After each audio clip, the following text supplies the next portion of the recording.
ਪੁੱਤਰ ਅੱਲਾ ਦੇ ਨਾਂ ਦੀ ਮਦਦ ਕਰੋ ਬਾਬਿਆਂ ਦੀ। ਹੈਲੋ ਬਾਬਾ ਜੀ। ਪੁੱਤਰ ਤੂੰ ਬਾਬਿਆਂ ਦੀ ਦਿਲ ਖੋਲ ਕੇ 1000 ਰੁਪਏ ਮਦਦ ਕੀਤੀ ਹੈ। ਅੱਜ ਬਾਬਾ ਵੀ ਤੈਨੂੰ ਇਨਾਮ ਦੇ ਕੇ ਜਾਏਗਾ। ਆ ਲੈ ਪੁੱਤਰ ਇਨਾਮ। ਖੋਲਣਾ ਨਹੀਂ।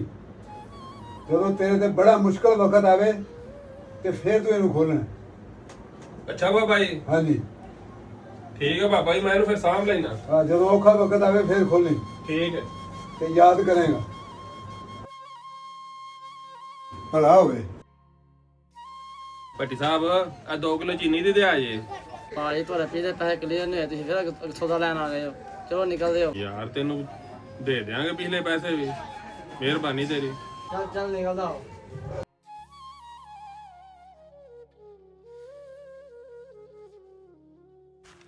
ਲਿਆ ਕਿਸ਼ਤ ਦੇ ਮੋਟਰਸਾਈਕਲ ਦੀ।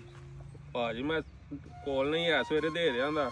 ਉਹ ਤੂੰ ਭਰਾ ਹੈ ਨਾ, ਤੂੰ ਹਰ ਮਹੀਨੇ ਤੇਰਾ ਇਹ ਡਰਾਮੇ ਭਰਾਓ, ਤੂੰ ਭਰਾਓ ਭਾਜੀ ਸਵੇਰੇ ਦੇ ਦਿਆਂਗਾ। ਸਵੇਰੇ ਦੇ ਦਿਆਂਗਾ, ਸਵੇਰੇ ਦੇ ਦਿਆਂ, ਤੇਰਾ ਹਰ ਮਹੀਨੇ ਹੀ ਇਹ ਡਰਾਮਾ ਹੈ।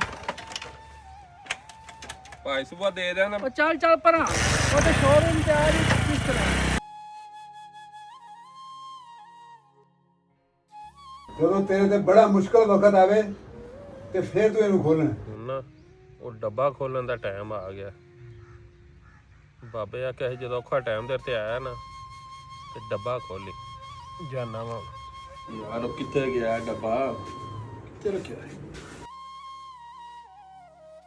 ਹੁਣ ਇਹਦਾ ਵਕਤ ਆ ਗਿਆ ਖੋਲਣ ਦਾ।